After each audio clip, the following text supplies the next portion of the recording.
Okie dokie. Okie dokie. We are now live talking about the WNBA trade deadline. And yeah, we're going to talk a little bit about Team USA and a fever preview for the Portland game. For the Portland game, this is going to be an interesting one anyway. So I'm going to wait for a few of you guys to get into here, and then we're going to go. We're going to be long enough today. Like, we're probably going to be the full 2 hours because this is like my one recording. This is the last time I can do a proper recording session till Monday. But yeah, it is a it's one of those things where what's up? Your tempo fell off. I mean, yeah, they have known Yara. They're paying $1 million to Temi, and maybe he's not that good. Like, Marina Mabry had a hot streak, and she can go for 50. And we saw in the All-Star game she can hit 8 shots in a row, but like, Marina Mabry is not that good, if we're being real. Being completely honest, Mabry is not that good. And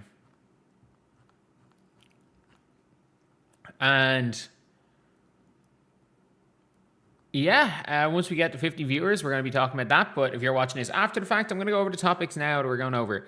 So I'm going to be going over how the LA Sparks are completely ruining the Kelsey Plum scenario, the refs with Caitlin. I'm going to talk about the Kelsey Plum trade potentially being off, and I'm going to talk separately about the Sparks potentially just wrecking their team because they don't want to.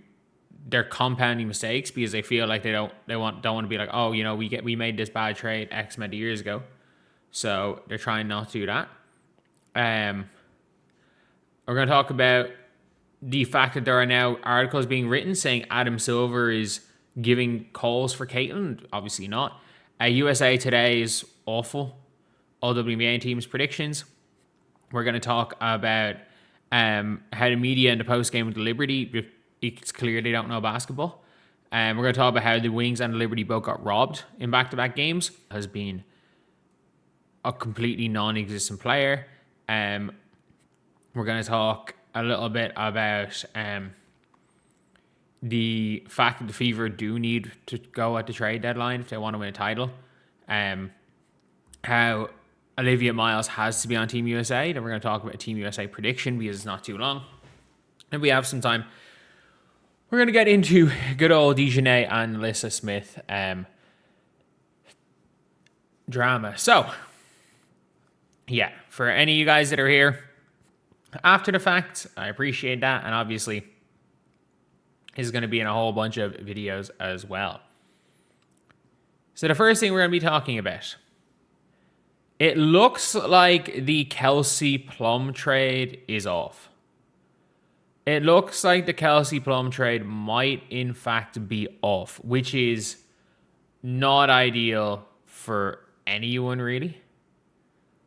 It's not ideal that the Kelsey Plum trade does not appear to be happening because, for being honest, the the LA Sparks kind of need to trade her. It feels to me like they're a bit of a, oh, you know, we don't want to trade Kelsey Plum because she's we gave up a lot for her. But I'll talk a little more about that. But it seems like the asking price is too high because nobody knows where Kelsey Plum is going to be. So Underdog have given a breakdown on their page about the Kelsey Plum trade. But basically what they have said here, and this is from Kendra Andrews, per Alexa Philippou, I just saw it on Underdog. The Sparks asking price has been too high for teams looking for a deal. There's concern that Kelsey Plum, who's a free agent, would not commit past the remainder of the season. So basically, she's not committing to any team that trades for her. And multiple front office consider Valkyries a potential target. The Valkyries are reluctant to part way with multiple key contributors to make a deal work. There's a real possibility she remains a Sparks through deadline. This feels like something from 2011. The Carmelo Anthony to the New York Knicks trade. If you guys don't remember, the New York Knicks and Carmelo Anthony. Carmelo was near certainly going to join the New York Knicks. Everyone knew he wanted to go to New York. But suddenly, the New Jersey Nets are moving to Brooklyn. So there was always a little bit of, maybe he'll go. Maybe he'll go to Brooklyn. Maybe he'll go to Brooklyn. But if you guys did not see, the Denver Nuggets, or say New York Knicks, really wanted Melo. They didn't want to risk him going to Brooklyn.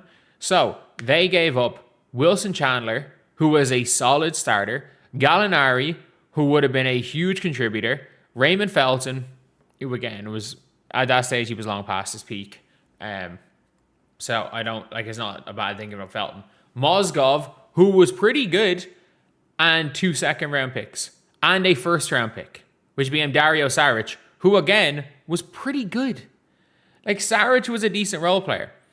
You could have potentially had Carmelo Anthony in his prime on some of those Knicks teams. You could have had Wilson Chandler, who would have been good for you, and Gallinari. And I get it, Chauncey Billups is in this trade, but you got nothing else of note. You took Ronaldo Balkman back. Why was he still in the league in 2011? And that is the last time a team has desperately traded for an expiring contract free agent who they could get in the offseason. Saying Saric took the Warriors, yeah, but young Saric. I'm not talking about 30-something-year-old Saric. At the end of the day, the LA Sparks are trying to pull the Knicks. If Kelsey Plum is leaving at the end of the year, and you get a first for Kelsey Plum, you have won the trade. You have won the trade. If you get a first, that's all you need. That is we have won the trade. We have got off Kelsey Plum. We have got something from her, and we didn't let her walk for nothing. We have a 0% chance of making the playoffs. That is all you have to do. That is all you have to do is get a first for her. I think you could. I really think you could. But the trade seems to be off because they want multiple key contributors. I get it. Tip Hayes would have to be in the deal to match salary. But what? Are they looking for Tip Hayes, a first, and I don't know, a Miher or Jacite, or we're going to give you Ji-Un Park and you're giving us someone else back? Obviously Tip Hayes is in that deal. I think everybody knows that Tip Hayes goes in that deal. But this trade being off, as I says here, they know the alternative is a Plum just leave for free, right? They are they're trying to ship 2011 Carmelo Anthony. They are trying to ship 2011 Melo. And they think that they can get a king's ransom for a 31-year-old, near 32, on a expiring deal, who everyone knows is not going back to LA. So when every team knows that she's not going back there, there's no reason for it. If you are Phoenix and you trade for Kelsey Plum, you're not making the playoffs. What's the point? If you're LA with Kelsey Plum, you're not making the playoffs. You can't really keep her. If you're Golden State, you can get something done, but they're gonna they're seemingly asking for a lot. And if you're the Mystics, probably is the best trade for her, but by the sounds of things, she's probably not going to stay in Washington. And you're not winning a title this year. It's as simple as that. You are not winning a title this year if you are Mystics. So, unless Plum fully commits and realistically signs an extension in season immediately, none of them will trade for her. So, That is the LA Sparks just being dumb about it. Signing Kelsey Plum to that 1-year deal. You could have cored her. You could have cored Kelsey Plum. And I know it was a 1-year deal as well. But I genuinely do believe if you go and core her, there's a chance that she ends up taking a multiple-year deal. She takes a multiple-year deal a little bit less. The problem is that she signed a 1-year deal to give her full flexibility. And then also, let's not forget that they signed all these other players to make Kelsey Plum happy. And now Kelsey Plum walks for free. She walks for free. She's saying, oh, these trade talks aren't personal. But I think every single person knows it's obviously not personal, but she's not coming back. She's not coming back. And the LA Sparks, by seemingly going out of their way to kind of overprice her, it just feels like that's it. It is like that's the end of it. They're a win now team with a bunch of bad long-term contracts, and they have no draft picks. Like, I think, did I have this year's pick? I think they might have this year's pick. And okay, you're not going to be bad enough over the last 2 seasons. Like, if you look at Tankathon, like, it's not like you're not going to go for it. You're going to go for it. Where is WNBA Tankathon? Like, you're going for it. You only have a 4% chance at Juju Watkins. 4. Like, you are currently... The only team that have done better is the team went to the finals last year that have less of a chance. And you have a way better win percentage than Portland. Way better. And there's no way for the rest of the year that you are going out there and losing more games than Portland. Neka Hamby aren't going to not win games. But you could have had Malonga. And I get it. You gave up the pick for Awafam to get Rickea Jackson. You could have had Malonga, Rickea. But you panicked when you gave up Paige, and now you're about to lose Kelsey Plum for nothing. You're about to lose Dominique Malonga for nothing. You are about to lose Malonga for nothing. That is bad. That is really bad. And also when it comes to this trade right here, when we're talking about the LA Sparks, we also have to talk about the fact that they are in a really rough position long term. They're in a really, really, really rough position. Why? Because obviously they're about to lose Kelsey Plum for nothing. And you know who else there's a chance of them losing for nothing? Cam Brink. There is a legit chance that they lose Cam Brink 4-0. And we have Brian from... I don't know how to pronounce it. Brian Hankin?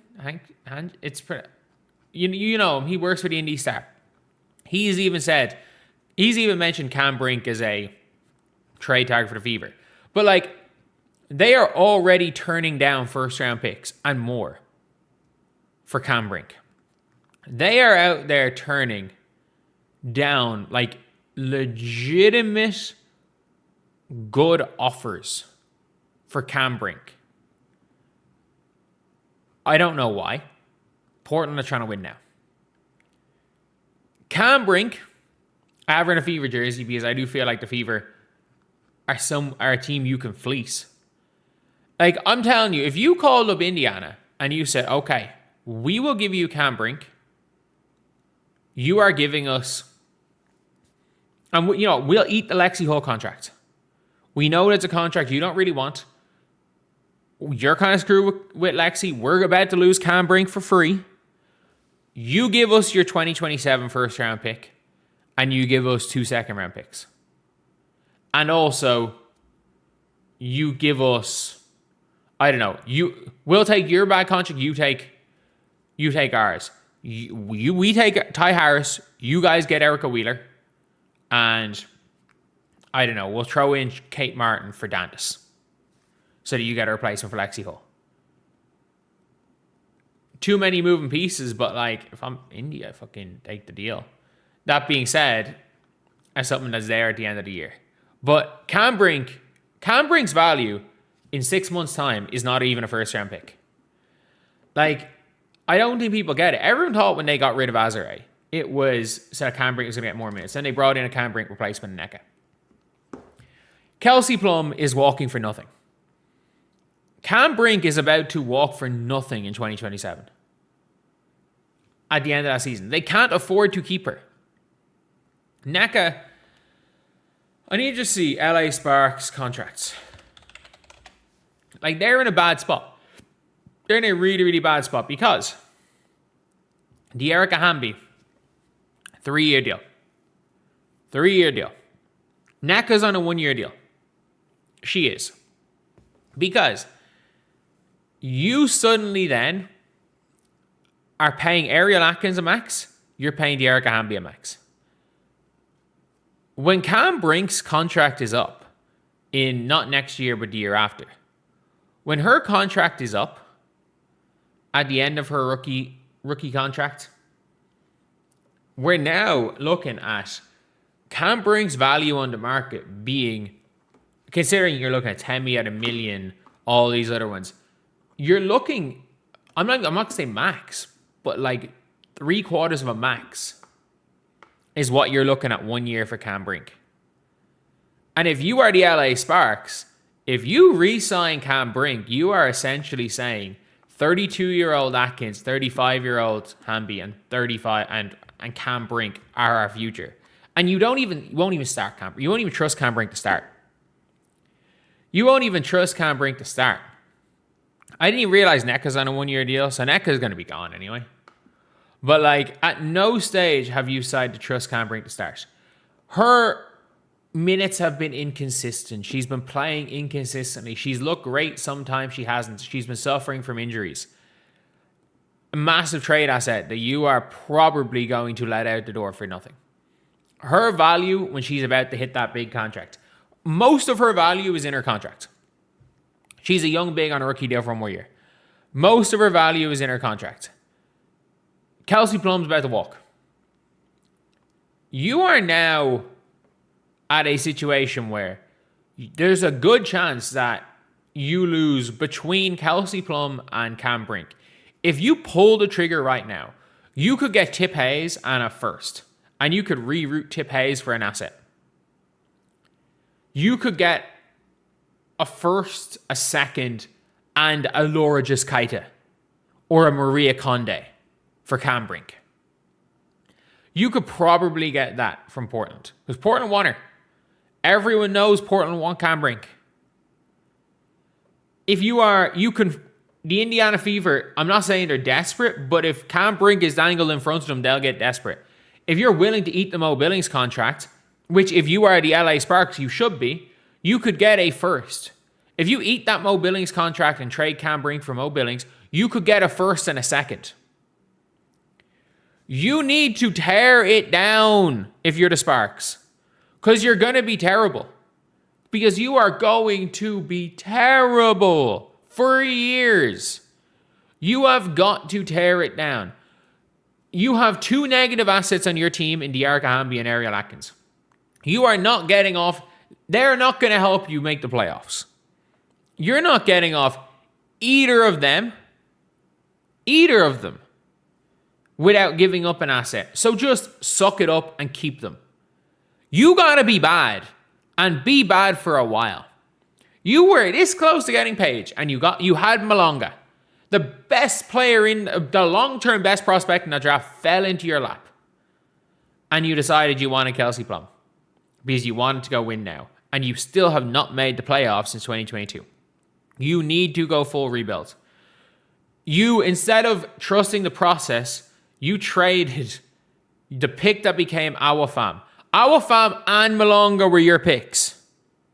You have to commit to a rebuild. There's a lot of great rookies coming through. 2029 draft class, I don't know about that one. But 2027, 2028, you got to tear it down and try to end this season on less than 15 wins. If you win more than 15 games, your chances of getting Sarah Strong drastically decrease. You need to be the worst team in the league next year. Sarah Strong is a franchise changer. You can also take in some picks. You can take, if you want to go to Toronto, you can get a couple of assets and a pick from Toronto. You think they're going to be bad. You can fleece the Indiana Fever to take the Mo Billings contract in a Cam Brink trade. You can get a pick from the Golden State Valkyries, who are going to be consistently, again, around the 10th pick. But if you keep getting these rookies on good deals, you are also the LA Sparks, so you're going to attract free agents.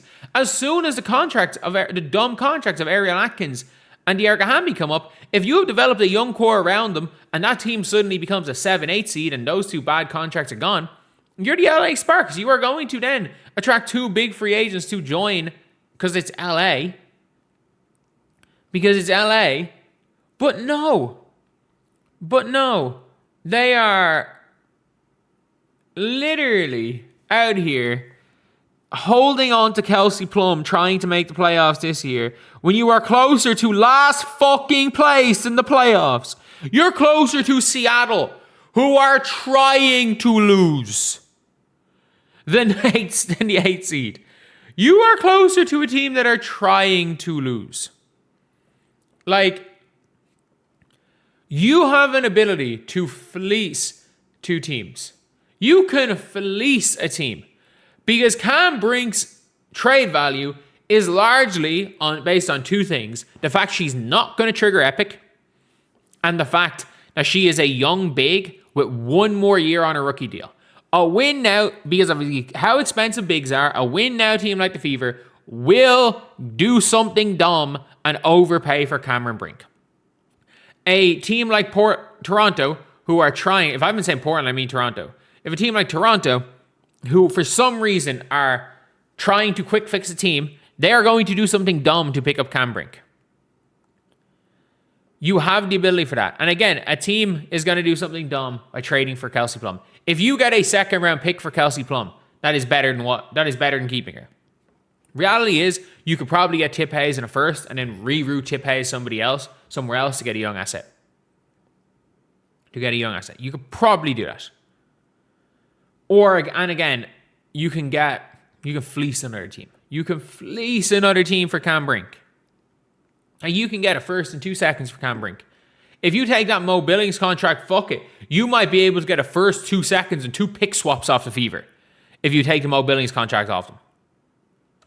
But yeah, like, I don't know what the Sparks are doing. I genuinely don't.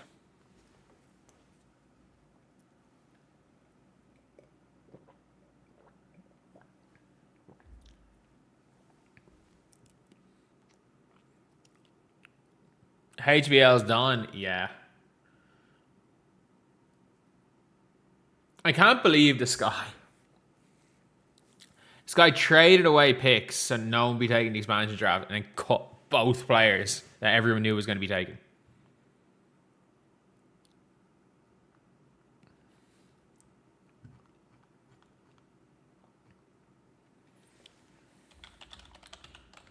But the gambling stuff is getting worse.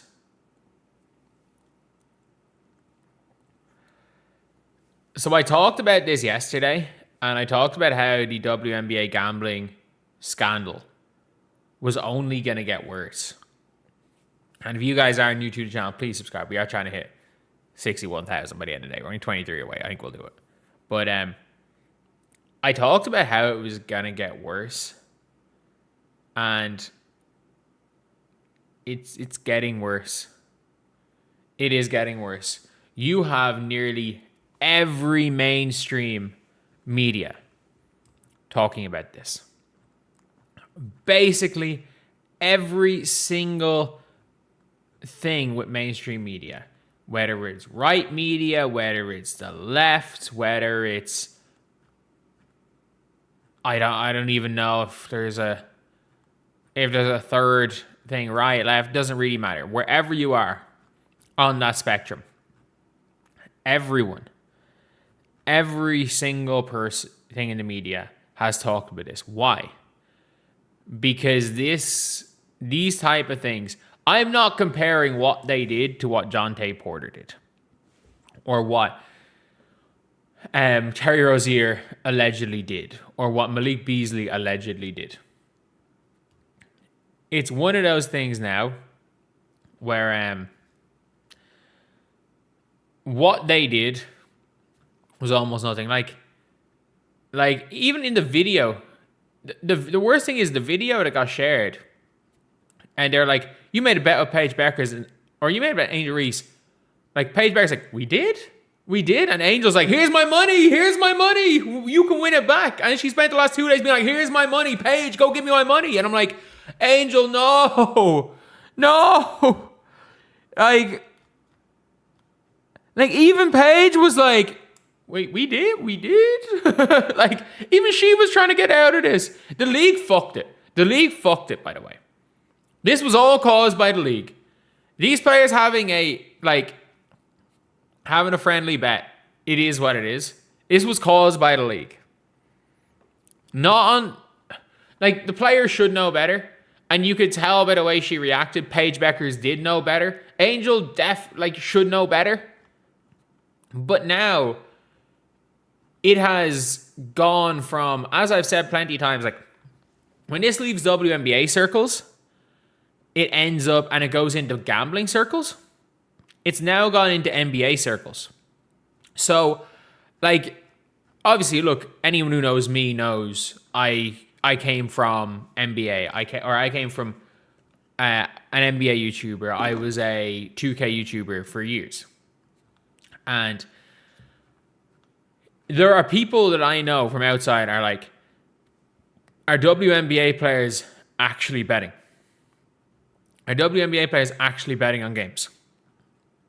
They're like, there's no way they're getting away with betting on games. And the problem is that their friendly wager is now public. It is now public. And there's not much you can do. It is now public. You pretty much have to, I feel like, I don't think the league has to punish them. But as I've said plenty of times, it is so, this is going to get so much worse. And everything, in the last day, this has gone from WNBA circles and WNBA media talking about it, to a couple of gambling podcasts talking about it, to, mainstream media picking up on it, and the big gambling people picking up on it, to some casinos have been talking about, sports casinos have been talking about it, because I think everyone knows, and nobody's talking about, that the WNBA is match fixing. Nobody's questioning the integrity of these games. The problem is the precedent. Where it's not, for people saying it's a slap on the wrist, it's not even a slap on the wrist.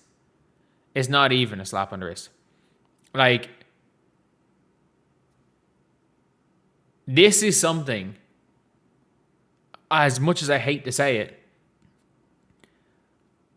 that goes beyond Kathy Engelbert's power to punish. And I don't even disagree with Kathy Engelbert not wanting to punish them. Because, let's be very clear,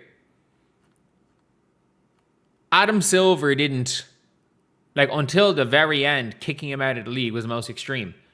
When the likes of Jonte Porter or these guys were first alleged of this, Jonte Porter, until the investigation ended and everything ended, Jonte Porter did not get punished. No one was talking about the drinking bet on 4-point shots.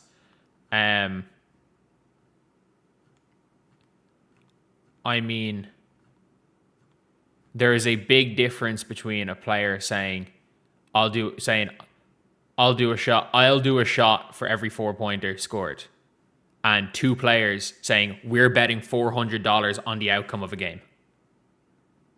There's a big difference, and don't pretend there's not.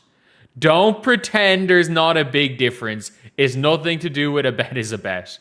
Like, if we are basically then saying that somebody going in, like someone or a team going in and saying, we'll donate this amount of dollars for charity for every point we score. Or a team saying, oh, if an opponent's team misses 2 free throws, everyone gets free chicken wings or something. Like, no, we're not equating that. And this is nothing, by the way. This is nothing. Well, I'm not saying that they've done anything that people don't do. It's been in every CBA in history. The problem is that this is probably going to go over Kathy's head. And I have no issue, again, with Kathy not punishing them. Because this is nothing. This is nothing. These are 2 players, multimillionaires, wagering on something. The problem is that this league already has a microscope on it. And then now there's a gambling scandal for 2 of the 5 biggest names in the league. I don't even consider Sabrina one of the 10 biggest names in the league right now. She's been forgotten about. Biggest names in this league: 1, Caitlin Clark. Fuck it. Maybe 1, Sophie Cunningham. 2, Caitlin Clark. 3, 4, these 2, 5, Aja Wilson. You've already got Congress on the league's back. This is now not only been reported on by Fox and Outkick and stuff. You have got the general media, because it is now news. This is now news. And it does not help that Angel Reese went on the fucking stand after the game and said, I want my $400. It is really, really bad. And you can't even say we were joking about it. No money was exchanged. Angel Reese was flaunting the fucking money on camera. Like, again, this is nothing really. In the grand scheme of things, this is nothing. But as a league who is under a microscope, two of the faces, I'm not saying the face of the league, cannot be caught in a fucking gambling scandal. It's not good for anyone involved. Are they going to end up in jail? Almost certainly not. Are they going to get suspended by Kathy Engelbert? Almost certainly not. Is this something that is going to be solved in the next week? Probably not. Probably not. But this is always going to be there. This is something where there's going to be people. There is going to be people out there looking into this, waiting. Because let's be real, Terry Rozier's situation happened 2 years later. These things take a while. But I'm telling you, this is not over. Like, the more people are picking up on it, and I don't think people understand in the WNBA circles, the news cycle lasts 5 days. The news cycle lasts 5 days in WNBA circles. All it needs is one big game and people stop caring. This has now left WNBA circles. This has now left media circles. This is now almost certainly going to be looked into whether or not a crime was committed. This social media person who doubled and tripled down on Paige didn't even want to talk about it, but she was like, "What, we did? We did?" Like, this has now put the league into disrepute through the fault of the social media. And I mean this when I say this. The players should have known better than to talk about it. They should have known better. This is on the social media person that posted it. This is absolutely on the social media person. No question about that. This is on the social media person. But this whole situation is not going to end well for the league. That's all I'm going to say. It is really not going to end well for the league. And it is, again, while they should have known better, it is the fault of the social media person. Absolutely. Okay, 1 second.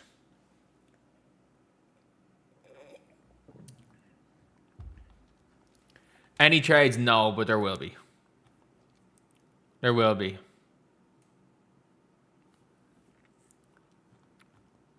Did any of you guys see this? Did any of you guys see Breanna Steward yesterday? Walking into the game. This is one of those things where I'm like, might be hilarious. Hilarious. Because if you guys haven't seen what brand she is wearing, and everybody knows that Chris DeMarco has not done what he was expected to do. He was expected to be a really, really good, he expected to be a really good coach. He was expected to be a person who came from the Warriors. And sometimes the NBA coaches work, sometimes they don't. Like Tibbetts worked out, they got to the finals. Sarama seems to be working. DeMarco's not. That being said, the brand she is wearing, brain dead coach. Brain dead coach. Oh my God. Like, there is no way a player would accidentally wear something that says brain dead coach. And I didn't even think this is a real thing. Nope. Brain dead and coach have a collab. Brain dead coach. Like, that has to be one of the most, like, shocking things I have seen. Like, you're actually wearing a top that says brain dead coach. And I get it. It is a collab. It is a fashion thing. I'm sorry. There is no way, while your coach is currently in the hot seat, when people are wondering whether or not your team is going to fire their coach mid-season, because there is talk about that, and you rock up at the top saying brain dead coach. Like, Stewie making a point. Zoom in, view post activity. Wings players, I have a shirt for you. Like, personally pay her fine. I know it's a brand collab, but Stewie is usually very pointed with her clothing. Stewie's not dumb. Stewie is not dumb. Let me say that much. Breanna Steward is not dumb.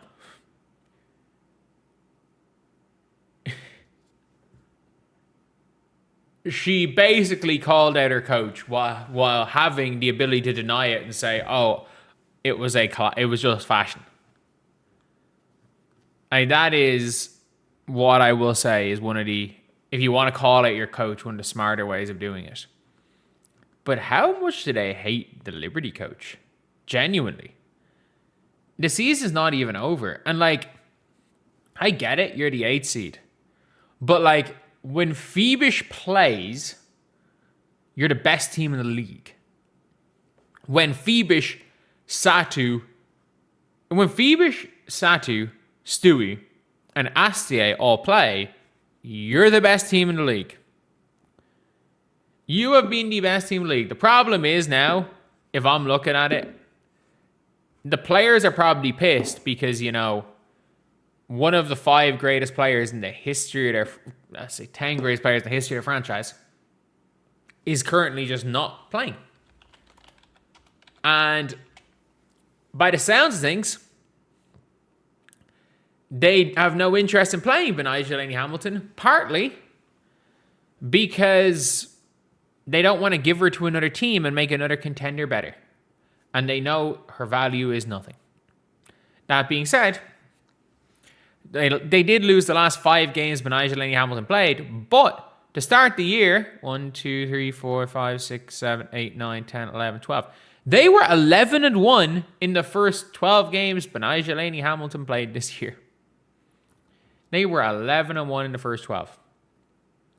It is one of these things where clearly something is going wrong with the New York Liberty. I do feel like the Liberty again they're not far enough that it's panic mode. First round of the playoffs is best of 3. The Liberty have already beat the Lynx. The Liberty have already beaten the Aces this year. If the Liberty end up as the 8th seed, they've already won the Commissioner's Cup. If they end up as the 8th seed, and then they go out and play Minnesota in the first round, I think they're confident they can beat Minnesota. If they push up to 7 and face Vegas, they're confident. They are confident that they can beat Vegas. They're confident they can beat any other team if they're healthy. Phoebish looks like she'll be back in and around the World Cup break. At the same time, like DeMarco has been extremely iffy. All I'll say is iffy. Because again, if you look at their loss last night, I'll talk about the call in a little bit. That was ridiculous. But if you look at the score here, all right, what's going on here? Beck Allen played 27 minutes. There was no minutes for Nigel Lee Hamilton, but there was minutes for Dev Contract Marine Photo. Astia with 19 points. Look, if we're being real here, Breanna hasn't showed up. That's the biggest problem this year. But when they get their full team back, the New York Liberty are going to be really, really good. Really, really good. And it feels like they're not playing. It feels like DeMarco's doing an NBA thing where, okay, we're trying to trade Benigel Hamilton, or, you know, we're just going to send her home because, I don't know.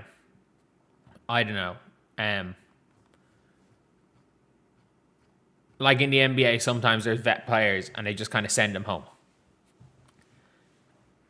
I kind of get why the players are calling their coach or implying their coach might be brain dead. I kind of get it. I really do kind of get it. That's all I'm going to say.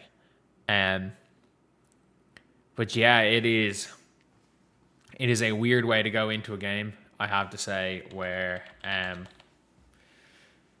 one of your biggest games of the year,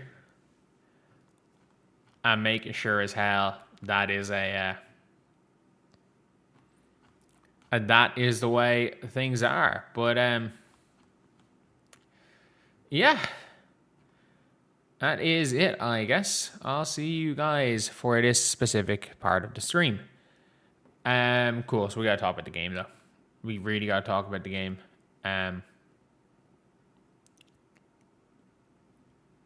I didn't watch this game. This is one of the few games I haven't even watched. So the New York Liberty yesterday played against the Las Vegas Aces. This was one of the few games where I just didn't watch. I fell asleep. I think I watched bits of the game, the Minnesota game where they were killing them. Or was that even 2 days ago? No, I watched a bit of Minnesota game where they killed Toronto, and I watched bits of the Sky and Connecticut game. By the time I fell asleep, Connecticut were winning that game. But this game was neck and neck down the stretch. And this is where referees it's the worst standard of refereeing ever. It really, really is. Like, the level of refereeing in the WNBA is embarrassing. Like, it is one of the most embarrassing things I've seen in sports. So, look, it's a ball game. It is a ball game at this stage. I think it was a 3-point game. Was it a 3-point game late? But this happened in the game. They didn't have a challenge to go. I think they'd won their 2 challenges earlier. And the referees did this. They said that this was an aces ball. So let's take a look here.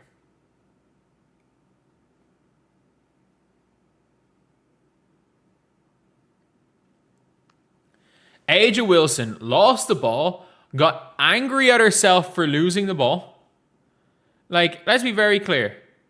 She lost the ball, got angry at herself for losing the ball, and started running back on defense. And then the referees, after all this, goes, aces ball. Aces ball. And you see her reaction here. And if you're a referee, you know if you've ever refed some, like in those type of calls where you can see by players' reactions. Worst case scenario, you go and make sure the ref's looking right at it. You talk with the other referees and say, look, we need to make sure we get this call right. Look, I thought it hit. Did it hit her? And all it takes is one referee to just go, look, I don't think it did. I think it was off AG. You could see by her reaction. If the 3 referees discussed it and they still came to that decision, it's one thing. But the fact that didn't even happen, is not good. And then also the Wings got screwed by ref. The Wings absolutely got screwed on this play here. You can't see it on USA Today. Basically, Enrique didn't foul Alicia Gray. Like, Enrique didn't foul Alicia Gray. Ran off the court, screaming at the referees, and then ran off the floor. Enrique literally did not go near Alicia Gray. Like, she didn't go near. It's a 4-point game with 23 seconds to go. And this ends up happening. So let's go full screen. I can't get any better than that quality-wise. So you guys are going to see very blurry. But as you can see right here, Alicia Gray shoots the 3. And she's already on the ground, by the way. So Alicia Gray has not jumped. Enrique is already on the ground. It's a 4-point game. You can't see it, but Alicia Gray steps past Enrique. There's no foot-to-foot contact. They don't make contact. She doesn't make contact with her foot at all. And a fucking and one to tie the game. And one flagrant foul. She didn't even touch her. And one flagrant foul. They lose the game. They're up 4 points with 18 seconds to go and they lose because of a nonsense and one flagrant foul. Referees are ruining these games. They are ruining these games. It's getting really bad. Like, as much as it's funny seeing Dallas lose and Paige pass up a game winner, like, we gotta be very clear here. Well, yes, that statement that I made is a fact. That she passed up a game winner. There shouldn't have been a game winner there because there shouldn't have been a 5-point possession on a phantom foul. After the referees go to the monitor and not only double up on their phantom foul, they decided they were not only going to double up on the phantom foul, that they were going to upgrade it. It was a phantom foul. And then people joking that there was a bet to win the game by the players, and we see maybe the most rigged calls since 2024 finals game 5. And again, we also have to forget that this league also has a reputation of being rigged after that game 5 of the finals, when every single person knows that the referee compounded two bad calls in a row, and it had the ability to actually, get it right in a challenge, and still got it wrong. They made a wrong call on the monitor for a title. Like,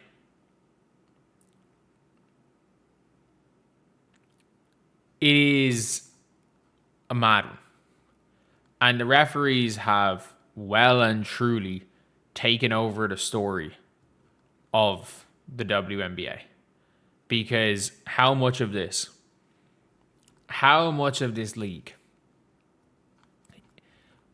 how much many of the problems with the league have been directly caused by the referees? Like, it's at least 50%. It is at least 50%. And they have decided 2 of the bigger games of the year. Aces versus Liberty. Paige versus Angel. The referees decided the outcome of 2 of those games. The referees did.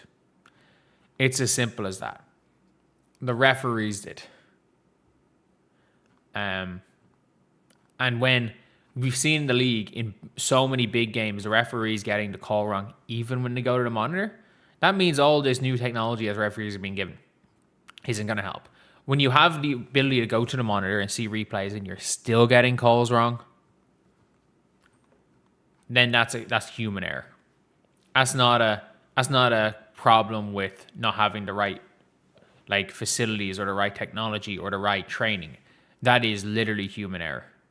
When you call an and one flagrant foul, but because you can't reverse the initial call, you decide to upgrade to flagrant and compound a bad mistake during a game where there was a fucking gambling scandal. It's not good. It's really not a good look on the league. Okay. 1 second.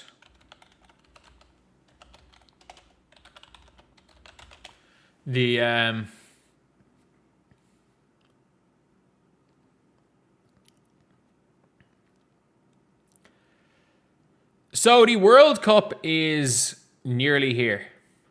It is nearly here. So a lot of teams over the last few days are all sharing their teams. So if you look at news here, you can see the roster trackers here. Korea, Japan in the last few days have announced their team. So it's been Japan, Korea, Italy, Hungary the day before, Australia the day before, Spain a few days before, Germany a few days before. So a lot of teams have announced their squad. So if you look at the roster tracker here, Australia's team 12 have been announced. Belgium's extended panel has been announced. Czechia's team, but Chakova's injured, so it's not that. France have announced everyone who has ever played for France. Germany's team has not been announced, but everyone kind of knows who's on that team. Hungary's announced, Italy announced, Japan announced, Korea announced, Mali announced, Spain announced, Turkey announced. A lot of these teams have been announced. And I really don't know what way things are going to happen for Team USA. I really, really don't. I think all around, this could be this team is going to be such a tough one to pick. And a lot of people are talking about it like it's a foregone conclusion. Something just flew into my eye. It's a foregone conclusion for players and teams. But I actually don't. I think it could be really, really tough.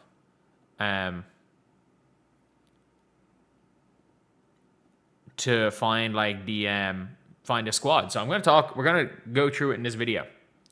So we're going to go locks, and we also take into account that Team USA does not always pick the best team. So we have to talk about that. So we're gonna look for locks.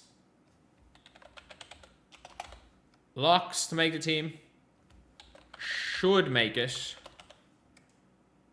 And wild cards. So the locks to make the team. Guards. Paige Bueckers.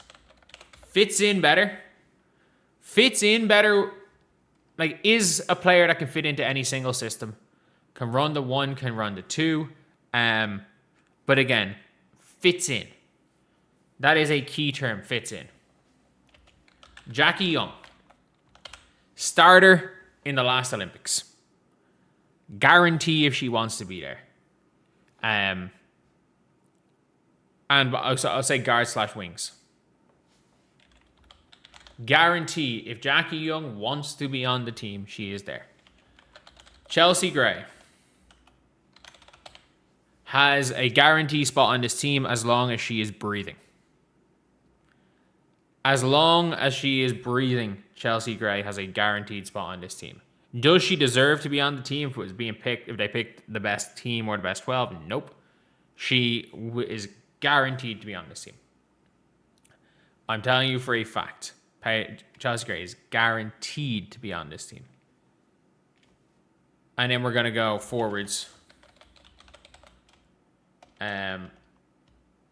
Forwards/bigs. Guarantees. Angel Wilson. Stewie. Fee. They are my 6 that there is unless they don't want to play, these 6 are going to be on the team. There is no ifs, ands, or buts about it. These 6 are going to be on the team. If any of these 6 are not on the team and it's not by their choice, I think I would be incredibly shocked. Should make the team. Guard/wings. Obviously, Caitlin Clark. I misspell forwards. Yes, forwards. Caitlin Clark. Duh. Should be the starting point guard for this team. Won't be the starting point guard. We all know why. She got politicked out of the team in 2024. With the backlash with the social media bullshit with Chelsea Gray, I think the only way Caitlin Clark doesn't make this team is if Chelsea Gray and if Alyssa Thomas wants to play and they say, we are not playing if Caitlin Clark is playing. And then it will go down to a decision of Angel Wilson and Breanna Steward.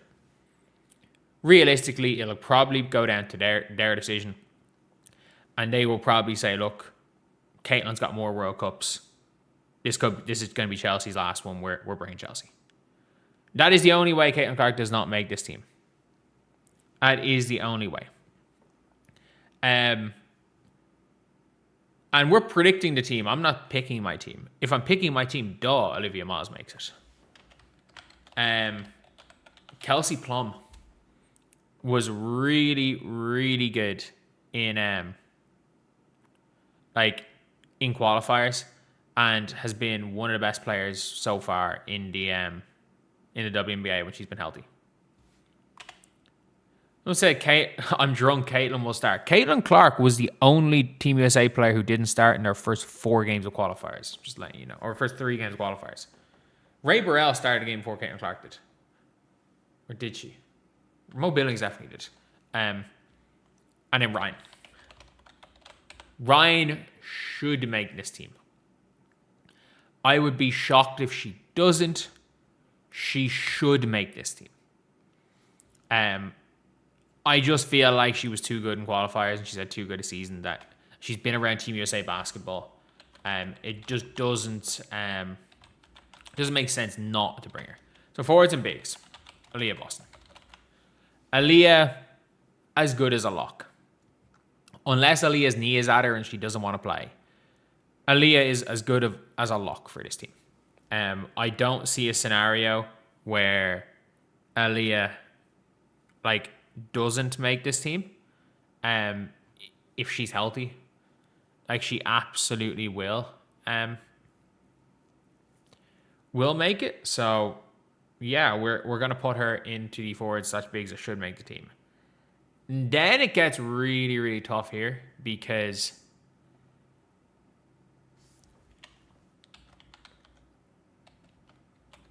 think they're going to bring Angel. I think they're going to bring Angel. I thought she was okay in the qualifiers. I think she's had a really good season. I think overall, because she can play up to the 5, I think she should make the team. I think she'll make it over Hamby. Obviously over Billings, who was there last time, Cam Brink. Who even was there? But I do think we're going to see Angel on this team. So wild cards to make this team. First up, Olivia Miles. If there's any justice in the world, Olivia Miles makes this team. She makes the team. No ifs, ands, or buts about it.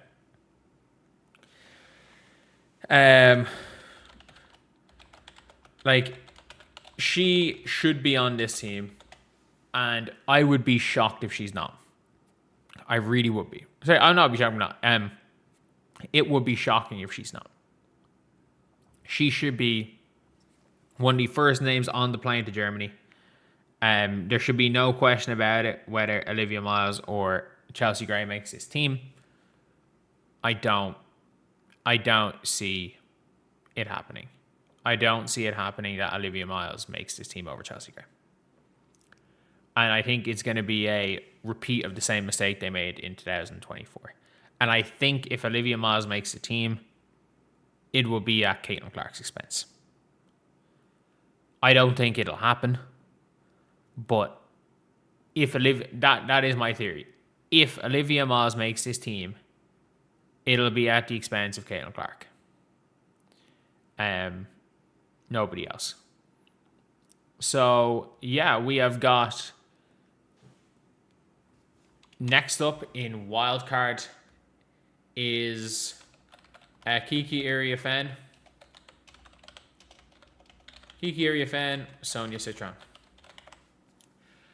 They have both been really good this year. No question about it. People saying FIBA would be pissed if Caitlin doesn't make the team yet. FIBA, they would be, but FIBA have plenty of times, pushed players that never showed up to their World Cups. Their entire marketing campaign around the 2014 World Cup was around Kevin Durant, who backed out last 3 days before the tournament. Olivia Miles, Kiki Iriafen, and Sonia Citron are all wildcards. Kiki's probably got the best chance in there, kind of with Angel maybe. I don't know which one you pick. I think because you don't I think maybe you pick Angel. She does one thing better than Kiki, but Kiki might be the better all-around player. I think Angel might fit into a system better, and I think if you're playing Belgium, I think Angel will give fucking Emma Messman fits. So I think she has to go in there as a wild card. I also think Alyssa Thomas is a wild card. I think she is a wild card and she could make it because I don't know if she got cut or she didn't play in the qualifiers because she didn't feel like she needed to. Alyssa Thomas was part of the last two Olympics team, or part of the last World Cup team and the last Olympic team. Having a down year, but that doesn't seem to matter for USA basketball. And the same with Kalia Copper. Ka was really good in those qualifiers, led Team USA in points per game, and she had 20 against Spain in an important last game. Has not had a good season. Genuinely has not. That being said, she's been really good for Team USA and started in the last Olympics final. So, look, the way for me we have to look at it is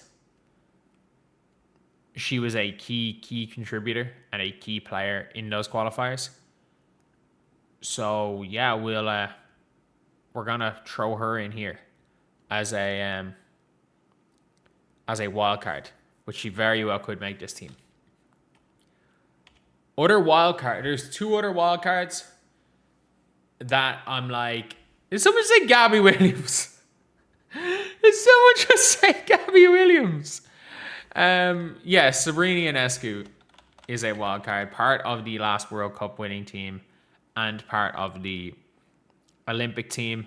Has been part of Team USA. I don't think Sabrina's had a good enough year to be in even the should make a category. She is a wild card, but also Kelsey Mitchell. Kelsey Mitchell has said she wants to play for Team USA. And I think she's just been snubbed. I think she's been massively snubbed by Team USA. I don't think it's been her fault that she's been snubbed, but she's been snubbed. And then, obviously, there are a couple of others that I'm like, okay, maybe you consider Veronica Burton. Maybe you consider Veronica Burton. And I just want to say this because if people are in the comment section are thinking this, Jess Shepherd cannot play for America. She plays for Slovenia. Gabby Williams is French. So, and before you ask, Malonga is also French. Jonquel Jones is from the Bahamas, but plays for Bosnia. Dewana Bonner plays for Macedonia. So basically, back in the day, when everyone went over to Europe, unless you were a superstar, you could only pay a certain amount of Americans, but if you got a European passport, you were allowed to play in that league as a local. So a lot of players have European passports and play for those countries. So, why is Jess not American? She wants to play as a European, so she got a Slovenian passport and plays for Slovenia. It's no more complicated than that. And yeah, have I really missed anyone? I do. So my prediction is the team is going to be, so I got these 11 here and should make it. My prediction is this 11 and Kiki Iriafen. And also, to be honest, Juju Watkins and Sarah Strong are wildcards, and they're dumbasses. They like Hamby or Bree Jones is also a wildcard. I'm predicting Bree Jones to make the team. I'm predicting Bree Jones. My 12 predictions is this. D6 as guaranteed. I'm predicting D6, but also I think Olivia Miles might make it. If Olivia Miles makes it, it probably will be at the expense of Caitlin Clark. If Sonia Citron makes it, it'll be at the expense of Kelsey Plum. If Kalia Copper makes it, it'll be at the expense of Kelsey Plum. If Alyssa Thomas makes a team, it'll be at the expense of Caitlin Clark. If Kelsey Mitchell makes a team, it'll be at the expense of Kelsey Plum. I've put Bree Jones on the team. If Sarah Strong or Juju Watkins makes it, I don't even know who they'll bring in. If Veronica Burton makes it, it'll be at the expense of Caitlin Clark. But I do think Caitlin Clark's going to make it. I'm just obviously thinking that loud here. It's like, that's where the expenses are going to be. People are at the expense of. That being said, the Indiana Fever have signed a new player. The Indiana Fever just signed a new player. I can't claim to know who she is. Please be someone that's actually been doing something. How is she? So she played till 2 years ago at Cal. Averaged 12 points per game at Cal, okay. As a fifth-year senior. Played 5 years, did nothing really. Please tell me she at least played overseas last year. Please tell me she at least played overseas. Okay, she played in Belgium. Not the greatest league, but she averaged 7 points per game in Euro Cup. What the fuck are the Fever doing? She averaged 7 points per game in a secondary competition. Please tell me she's at least a shot blocker. She can't shoot. She didn't shoot a three-pointer. Please tell me she blocked shots. Nope. Nope. 4 fouls a game. How do you commit 3 turnovers per game? How do you commit 3 turnovers to 0 assists per game in 22 minutes? How bad is she? Oh my God.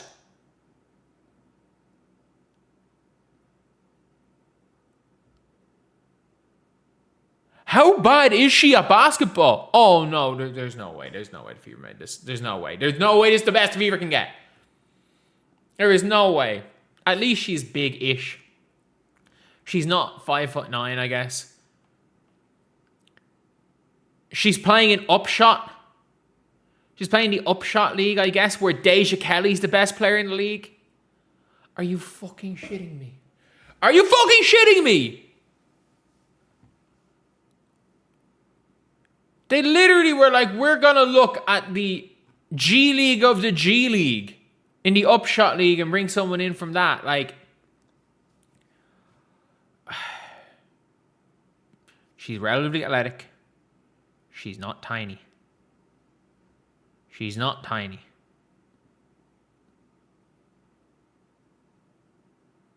She's not 5'9".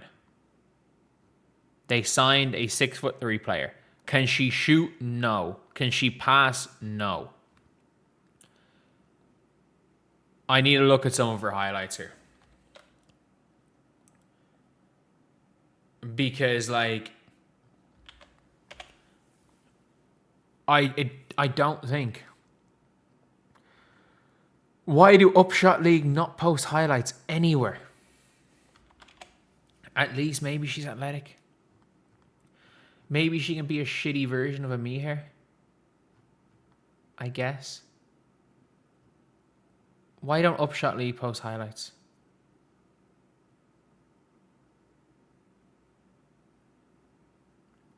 Why don't they post highlights?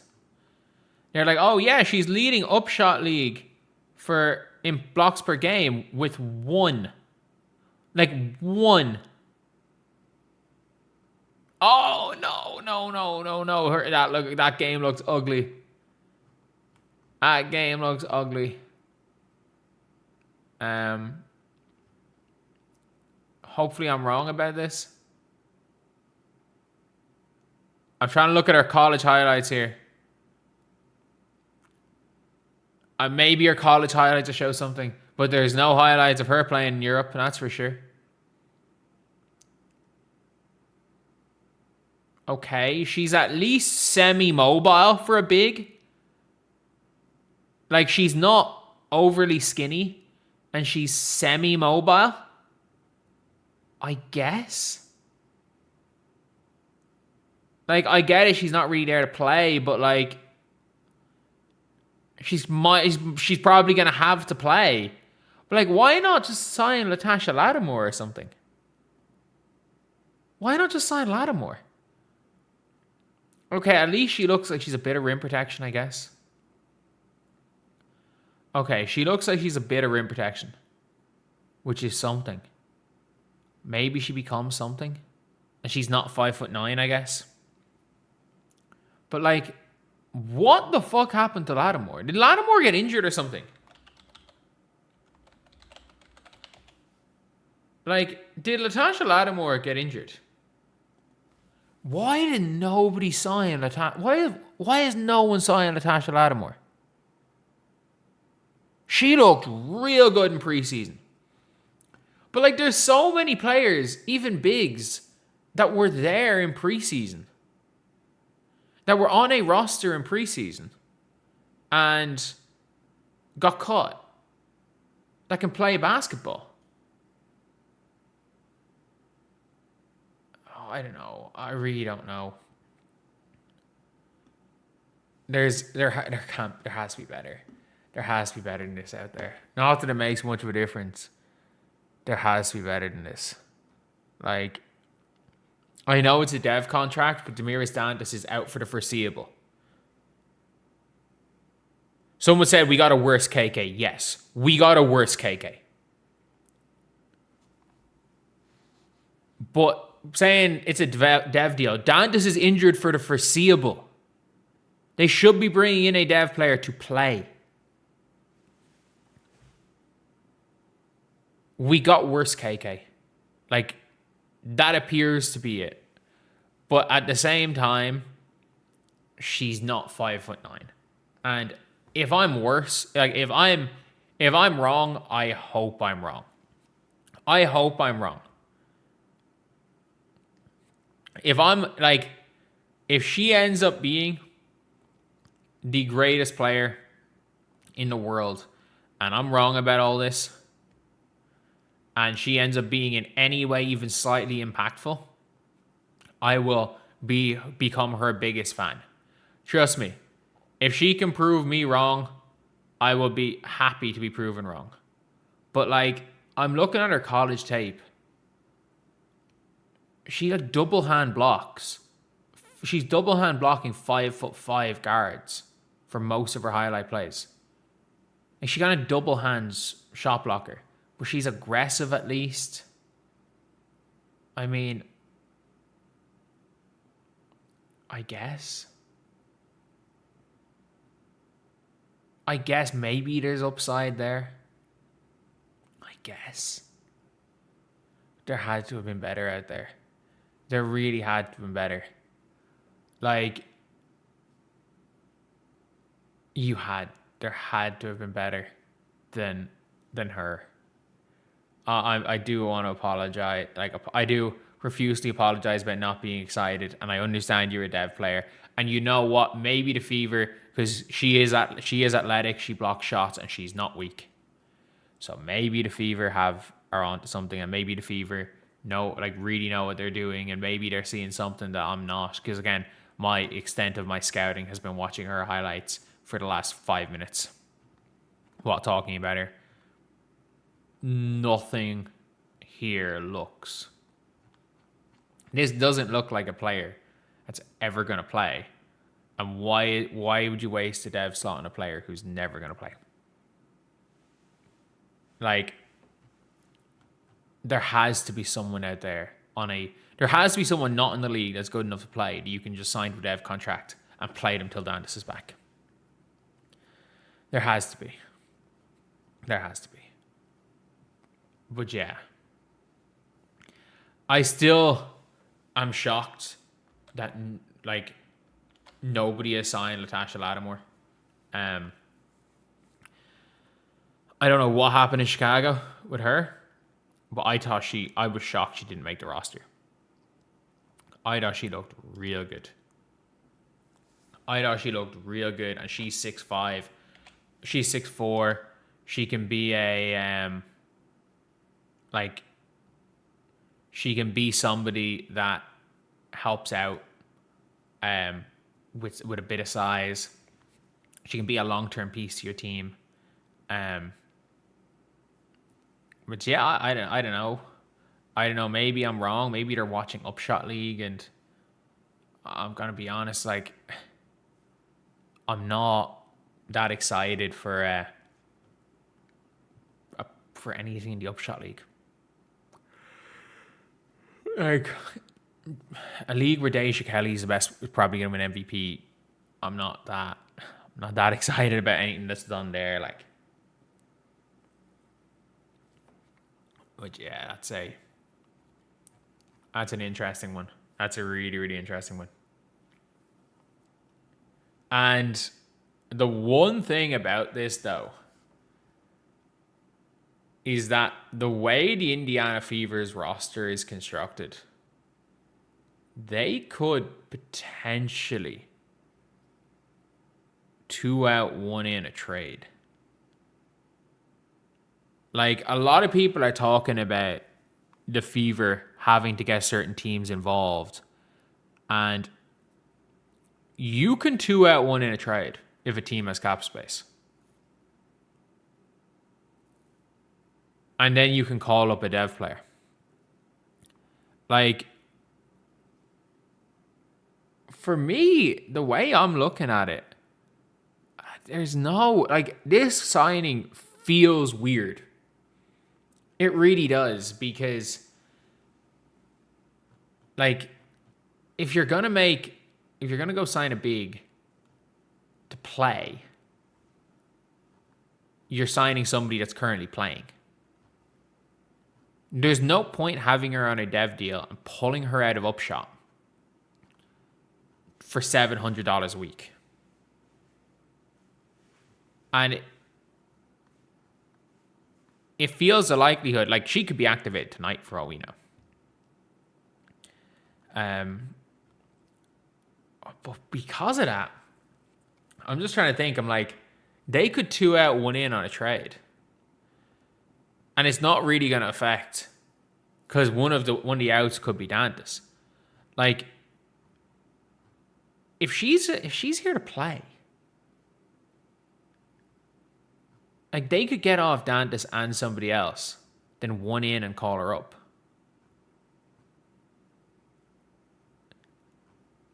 Use up the 12 games. Obviously, Dantas is hurt now. But I'm trying to make sense of this.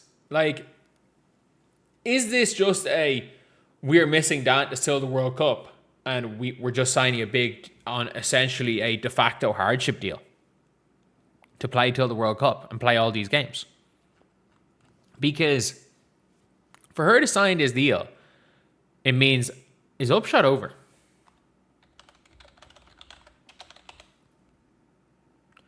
Like, if Upshot's not over, she has to be playing.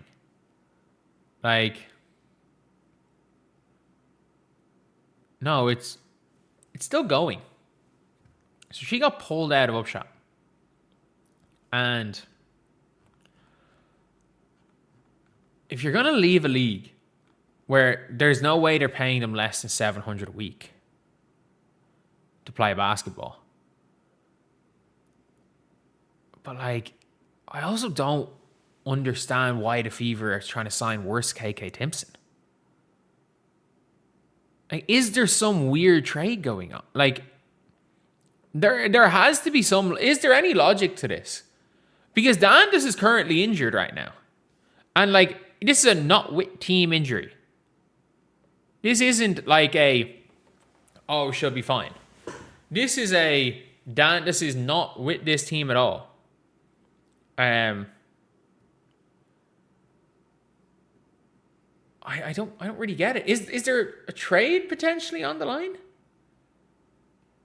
Like, if Dantas isn't going to be a season-ending injury, maybe Dantas is going to be a season-ending injury, and a team to get the extra cash who need a guard might be willing to take Dantas in a trade to get her season-ending injury exception to bring in a guard, maybe? Maybe. Like, this is just such a confusing move.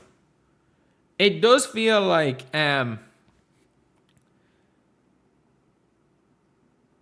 is there going to be one of these things where we see some sort of... Because if you can send a player in a 3-team trade, for example, you can offload a player if you just want to get rid of them to Portland. And Portland can then just cut them. Portland can't go into a game with a 13th player. Portland can then just, if they want to call up somebody, they can go and cut them.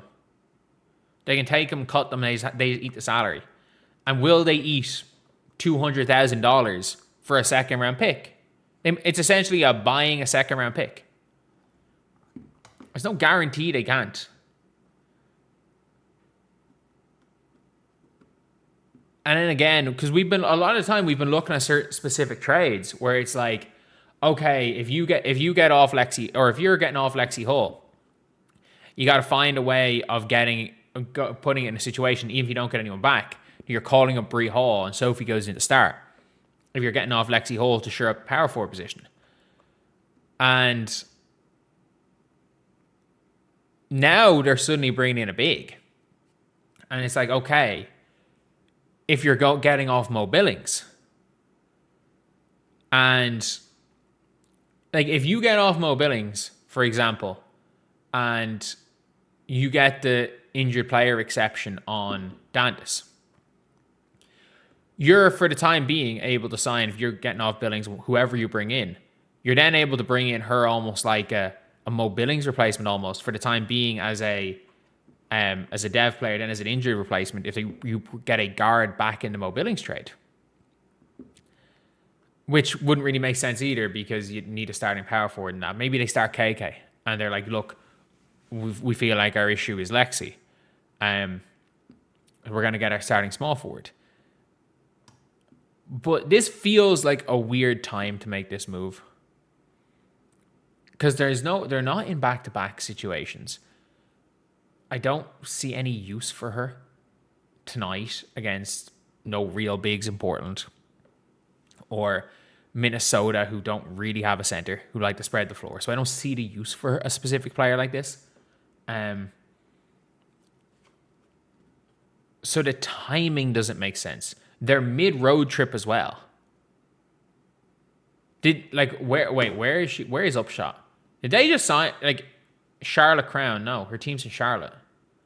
So she's not coming in. She's probably not even coming here tonight. This is a weird one.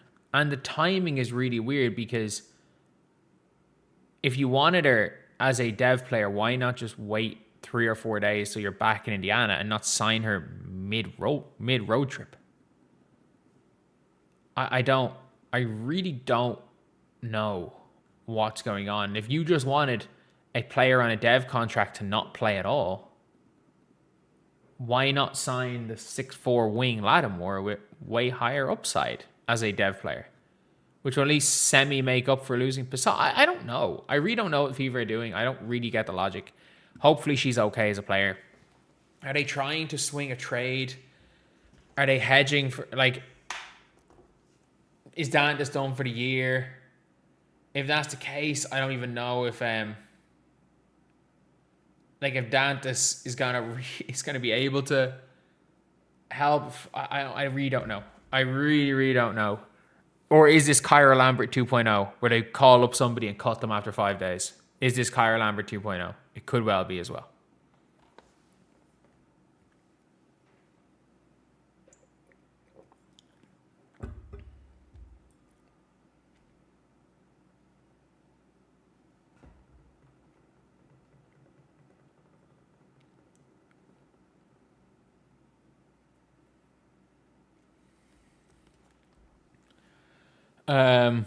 Cheap way to window shop, I guess. Just a weird player to bring in. A really, really weird player. I didn't even see this. Jose Fernandez is legitimately, it does not feel like this man is cut out to be a coach at the highest level. On a human level. Not on a basketball level, on a human level. It feels like this guy is not cut out for it. Every single time they lose a game, he goes on some form of a fucking meltdown. He's there on Twitter beefing with AZ fans not too long ago. And now, at the end of a game, he's like, oh, there's always going to be an armchair QB saying we should have done this, we should have done that. I'm like, well, yeah, that's fucking sports. It's the job you're supposed to be in. It is literally the job you took. It is the job that you took. You are being paid a lot of money to coach the sport of basketball. It is as simple as that. You are being paid a lot of money to coach. He is basically a Gino Auriemma impersonator. Even in his mannerisms, the way he talks. The problem is, you as a coach have not won shit. No offense to Jose Fernandez. He's really good at coach. I think he is a legitimate good coach. Part of coaching in the year of 2026, the big leagues, and not coaching USF, is people on Twitter are going to complain. It happens. It is a lot easier, just putting it out there. It is a lot easier to make coaching decisions watching a game from the outside than it is to make them on the spot. It is a lot easier to make coaching decisions in that scenario. That being said, we've got to be real here. We have got to be completely real here.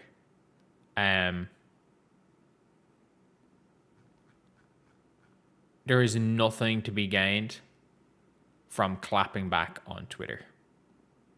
There's just not. Nobody gains anything by coaches basically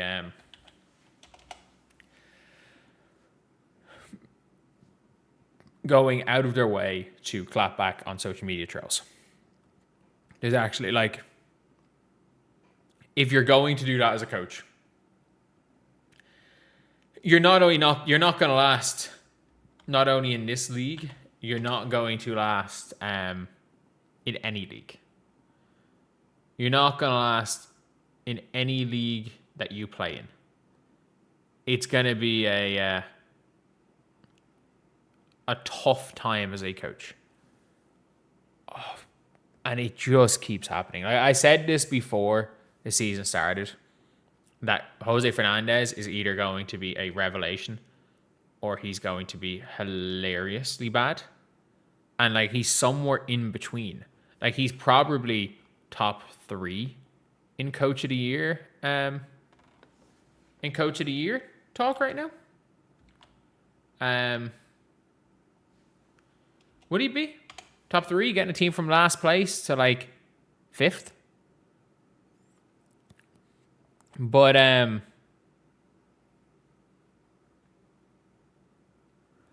now all that it is, where it's like all anyone is thinking about now is his clapbacks on Twitter, his getting in beef with AZ Fud fans, stands, him getting into beef with just random people, and it's like him talking about selfishness in the locker room, him fucking up plenty of times and taking zero accountability for it all. It is a really weird one, and yeah, it is. Like,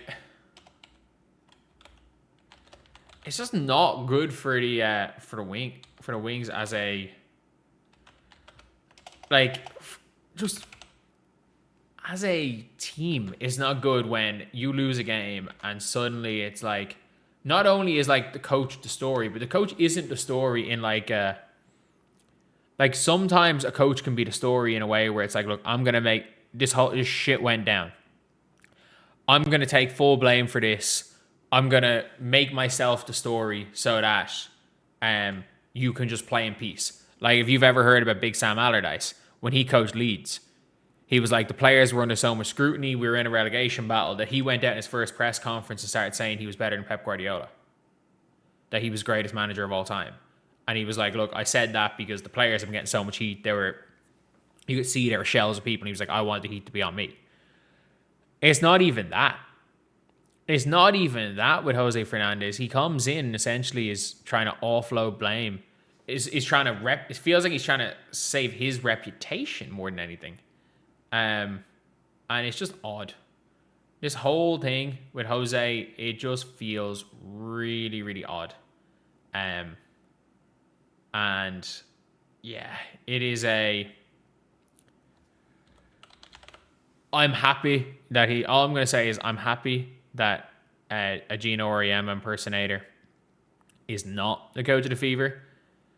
But at the same time, just like Gino is a good coach, whatever you want to say about what liking or not liking Gino Auriemma, Jose Fernandez is a good coach. With all this, he is actually a pretty damn good coach. But it's just the Wings. I don't know if he's a championship level coach. I think he's the type of person where it's like, someone said, Steph bad, Jose bad, what do you have against players taking some responsibility? I think there's a big difference between players taking responsibility and coaches that have never once taken responsibility for their fuck-ups. Like, he did not call a timeout when Jess Shepard was running in circles, passing the ball to a Wakuya with 5 seconds to go. He had all the opportunity in the world, and he's made boneheaded coach. They've lost multiple close games because of his boneheaded coaching decisions. That being said, he's done a good job this year. Both of those statements can be very true.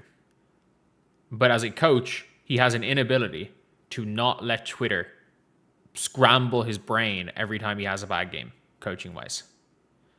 Every time he has a bad game coaching-wise, he lets Twitter scramble his brain. And that is the difference between Jose and any other coach. The man is chronically online. The man is genuinely chronically online. And that is a problem. Because you don't want a chronically online coach. That's all I'm going to say. Like, nobody wants a chronically online coach. It doesn't help anyone. It doesn't help anyone having a chronically online coach. And zilch responsibility taken by a chronically online coach that does not work out well. It doesn't work out well at all. I'm telling you that for a fact. Okay, what exactly is the next topic? Oh yeah, I gotta talk about this.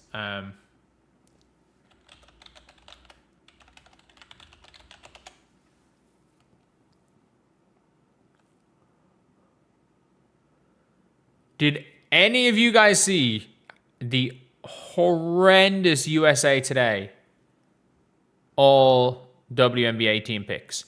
So they're going to talk about all rookie teams and stuff, so we're going to talk about it here. So, for the all rookie team, I don't necessarily hate this too much. Like, I think the top 2 picks are guaranteed. Flau'jae Johnson at number 3. Fair enough. Like, Flau'jae, again, I don't know yet whether or not Flau'jae is a tank commander type player.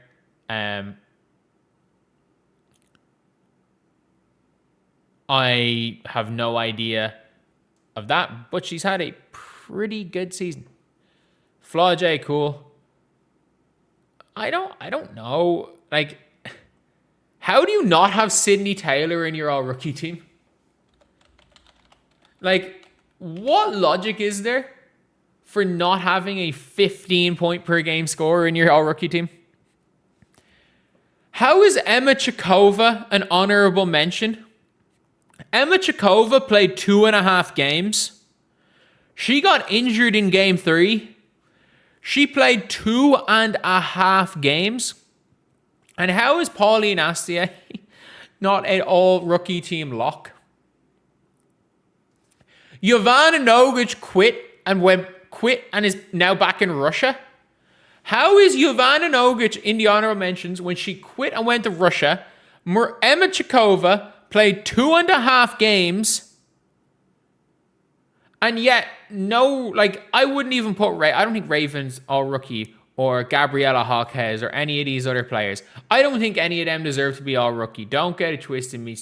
Don't twist my words to say that. But even like Charlize Ledger-Walker, who's averaging 7 points per game, she played more than 2.5 games. How is Emma Chikova on this list? But whatever. All WNBA second team. Caitlin Clark on the second team. Okay, cool. You've chose Kelsey Mitchell over Caitlin Clark. Cool. Jess Shepard on the second team. Yeah. Don't disagree with that in any way. Don't disagree with that. Ryan Howard on the second team. Don't disagree with that. Kelsey Mitchell on the second team. So no Indiana Fever players on the first team. Okay, that's crazy.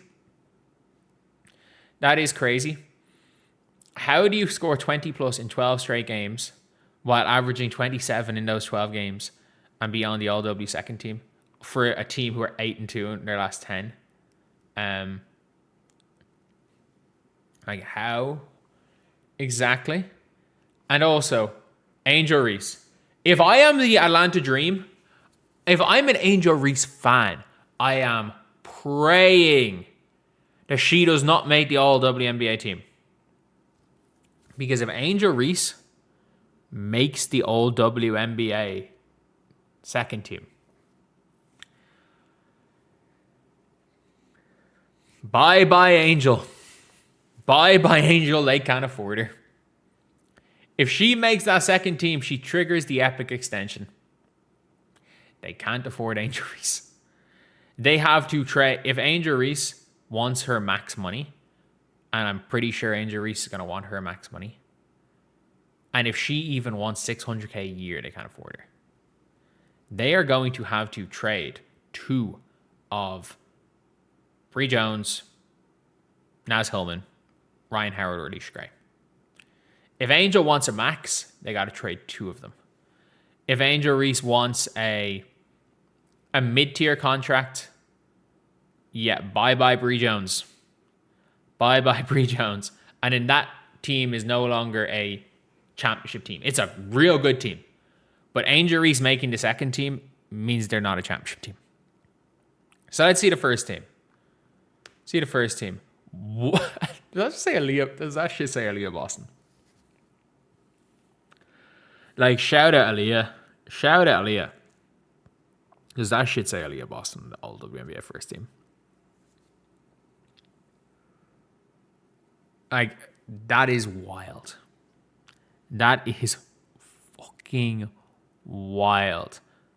Not only that, is there no... If Aaliyah's on that first team, that means there's no Gabby Williams. That means there's no Valks players on either of the all WNBA teams. And you've put... Or there's no Alicia Gray. Or there's no Stewie? No, Stewie's there. Who shouldn't be there? Stewie should be second team. Right now, anyway. But okay, Stewie. Cool. I don't agree, but she might just make it because she's Stewie. The media likes her. That being said, Aaliyah Boston is on first team. Gabby Williams is on neither team. I don't think I can agree with that one. And obviously Paige, Olivia Miles, Aja. If we're being very real, Paige Bueckers should be the player. Right now, I think there's a 6 that have really separated themselves. As in, it is Paige, Caitlin, Olivia Miles. Aja's a guarantee. So Aja's on the first team. Let's just say Aja's guaranteed. There are 4 for 5 spots. I say 5 for 4 spots of Kelsey Mitchell, Caitlin Clark, Paige Bueckers, Olivia Miles, and Stewie. There is 5 of those for 4 spots. Right now, Paige is probably on the outside looking in. But again, a lot more ball to be played, and those 5 are really, really close. I think Caitlin Clark has brute forced her way into that position. But I know she would have been on the outside looking in at one stage. But Caitlin on the second team. But like, again, I don't exactly know how much whoever wrote this cares about basketball. Really, Callie Finn? You should know more. You should know better than this. You should know better than putting a player who played 2.5 games before tearing her ACL on an honorable mentions list.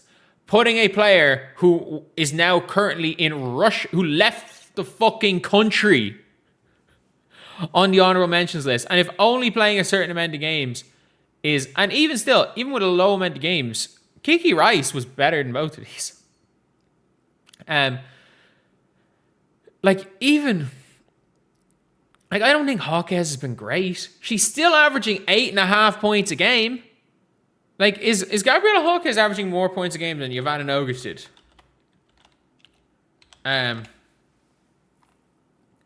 No, she averaged 10 points per game.